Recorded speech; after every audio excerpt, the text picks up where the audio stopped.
Paano nga ba mag-apply ng Pag-ibig Calamity Loan online lang? By the way, kung first time mo sa channel natin, gusto mo pa ng mga online tutorial videos katulad nito, please click the subscribe button. Gamit lang yung computer or yung cellphone mo, pwedeng-pwede na mag-download ng form at makapag-apply ng Calamity Loan.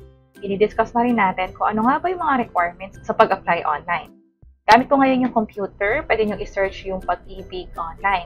At dapat makita ninyo itong website na pag-ibigfundservices.com. Sa phone naman, ganun din. I-open nyo lang yung Chrome na app at i-search dito yung Pag-ibig online katulad nito. At makikita nyo rin yung same website. I-tap lang din yung virtual Pag-ibig. Tap ko lang yung proceed. And then, pwede na tayo mag-apply ng loan. Tap natin yan. Ang pipiliin natin ay apply for short-term loan.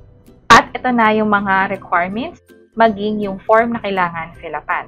At dahil mareho yung view sa computer at sa cellphone, gamitin natin yung sa computer para nga naman mas malaki yung view. Pero again, pareho lang yung magiging requirements at proseso kahit anong device pa ang gamit ninyo. Again, ito yung mga requirements, loan application form. Kailangan yung i-download yung form, i-click natin yan. At hanapin dito yung Calamity. Ito agad siya, i-click ko tong PDF. At pwede nang fill-upan itong form. Kailangan tong i-download, i-print, at pirmahan na din. May mga questions dito na tungkol sa atin mismo, so madali lang dapat tong fill-upan. Kung sakaling kailangan nyo ng assistance sa pag-fill-up, meron ditong guide, yung front page. Itong mga naka-yellow, kailangan yan lagyan ng information, yung Pag-ibig MID number. Itong application number, hindi na kailangan. Kailangan ng name, maging yung date of birth, at kung saan na rin pinanganak. Meron ditong complete mother's name o yung pangalan ng nanay natin ng dalaga. Although hindi siya required or walang yellow na number, mas maganda lagyan na rin natin to ng info. Merong nationality, pwedeng ilagay ang Filipino kung Filipino yung nationality mo, maging sa citizenship. Sa sex naman, male or female, and maging sa marital status, meron din ditong email address. Yung present home address, tandaan na yung Calamity Loan ay applicable lamang sa mga state o lugar kung saan nagdeklara ng calamity or state of calamity. And since yung present home address ko is nandun sa state kung saan dineklara nga yung state of calamity katulad ng Metro Manila, Bulacan, Pampanga, yun din yung ilalagay ko dito. Cellphone number naman yung next, maging yung loan term. Pwede kasing bayaran ng 3 years or 2 years lang. Kapag wala kayo na-check dito, automatically ang gagawin ng Pag-ibig ay 3 years yung magiging loan term katulad ng nakalagay dito. So maganda kung gusto niya talaga 2 years, ay i-check talaga natin to at huwag kakalimutan. Desired loan amount, kung magkano yung gusto mong i-loan sa Pag-ibig, i-check din nila kung pasok ba to doon sa 80% ng total contribution mo sa Pag-ibig. Next naman ay employer business name, kung nagtatrabaho sa kumpanya, or kung self-employed, pwedeng ilagay dito ang self-employed kung walang kumpanyang pinagtatrabahuhan. Next naman ay yung pinagtrabahuhan mo in the past at yung pirma na din. Ang pinakamahalaga dito is yung disbursement card. Kailangan ang ilagay ninyo ay yung Loyalty Card Plus o kung meron kayong Land Bank's Payroll Credit System Validation o yung Land Bank Cash Card, pwede nyong ilagay iyon.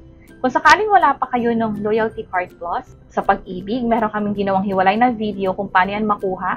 Isang araw lang nakuha na namin ito, pwedeng AUB or pwedeng sa Union Bank. Sa akin, kumuha ako pareho at meron kami ginawang hiwalay na tutorial video tungkol dyan. Pwede nyo i-check yung page or channel namin. Next naman ay fill-upan din to. Lalo kung empleyado kayo, kailangan din ng witness at pirma nyo rin dito over printed name. May pirma ulit sa bandang baba. Yung pinakadulo ay hindi na kailangan fill-upan. Instead, tagapag-ibig mismo ang mag-fill up nito.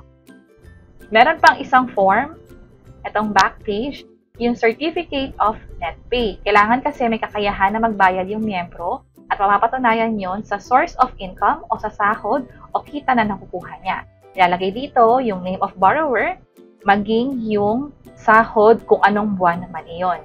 Ilalagay din dito kung ano yung mga allowances at yung kabuuan ng basic salary plus yung allowances na nakukuha, ilalagay sa gross monthly income. Ibawas dito yung mga tax o iba pang mga deduction katulad ng SSS, Pag-ibig at marami pang iba. At sa pinakadulo, ilagay na ang total deductions at kung magkano man yung gross monthly income minus total deduction, yun yung ilalagay sa net monthly income. Ilagay ang petsa maging ang pirma ng authorized signatory o sa pinagkatrabahuhan ninyo. Kapag okay na itong loan application form, one valid ID naman. Ito yung list of valid ID na tinatanggap ng Pag-ibig.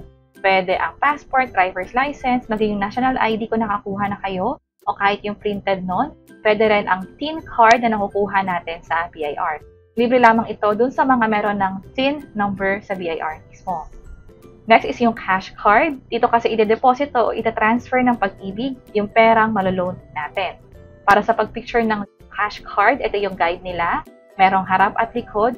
Kailangan makunan yung card number. Ito yung halimbawa niyan. Para naman sa mga Land Bank cash card, yung harap lamang pwede na. At lastly, yung selfie photo na dapat hawak yung ID card na ginamit dito, maging yung cash card na ginamit sa item number 3. Ganito naman ang halimbawa niya. At kapag okay na, naintindihan na yung mga requirements, proceed na tayo. Select loan type. Andito yung mga pagpipilian. Merong multipurpose pero calamity yung kailangan nating i-file. So, piliin ko lang dito kung saang lugar at kung anong bagyo yon. Ilagay din dito yung Pag-ibig MID number. I-click itong validate MID number.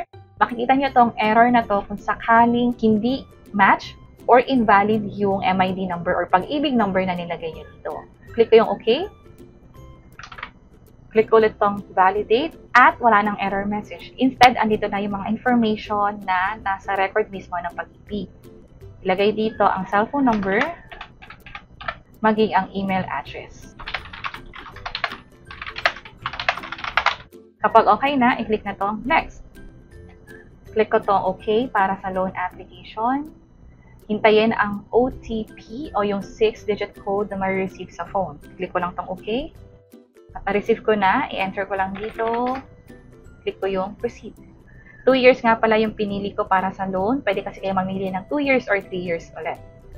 Sa cash card naman, piliin dito kung Asia United Bank or AUB, Union Bank. Again, ito yung mga loyalty card or sa Land Bank cash card. Union Bank ang sa akin at ilagay ko na dito yung cash card number.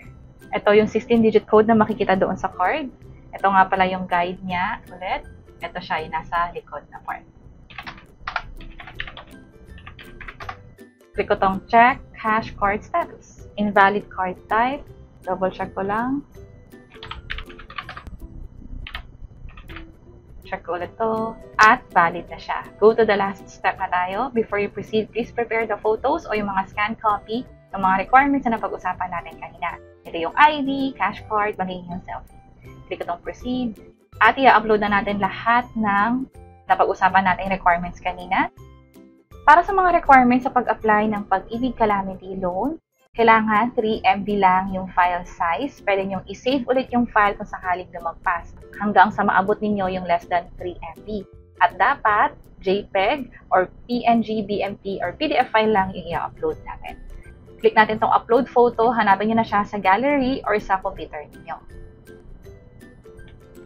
Next naman ay yung sa loan application form, yung reverse side o yung pangalawang page nito. Click ko lang tong upload photo. Hanapin ko lang ulit yung form at ito na siya. Kung mapapansin nyo, merong green dito. Ibig sabihin, tama yung size ng file na in-upload natin. Itong isa, mas malaki ito. Kapag ganon, yung isa, pwede nyo siyang i-edit. Sa cellphone ninyo or sa computer ninyo, pwede nyo paliitin yung size at i-save ulit siya. Halimbawa, kapag in-edit ko to, i-reduce ko lang to, and then i-save siya ng panibago. Ganon din yung gagawin niyo sa phone, pwede namang i-edit yung picture at i-save ulit sa gallery. So kapag nag-upload ako ulit, remove ko lang to, upload photo, open ko lang, at naka-green na siya ulit. Proceed tayo sa mga next, maging yung sa ID, green siya. Sa selfie naman, eto naka-green din siya. Scroll down ko lang at wala na tayo nakikitang picture para sa cash card. Yung loan application form lang talaga at yung sa ID. Click ko tong submit, click ko tong OK, at successful na tayo sa pag-apply ng short-term loan sa Pag-ibig. Meron ditong reference number, mas magandang i-save natin to para kung kailangan nating mag-follow up sa Pag-ibig, pwede natin tong gamiting reference number. Also, may ma-receive yung dapat kayong text about dito sa ginawa nating application online. Click ko tong done. At sa mga susunod na araw, hintayin ang email or text na ipapadala ng Pag-ibig tungkol sa status ng loan natin. At para sa mga updates tungkol sa Calamity Loan sa Pag-ibig or kung kailangan nyo ng SSS Calamity Loan, pwede nyo i-check itong mga video sa baba. Sana makatulong and see you sa mga next videos. Bye-bye!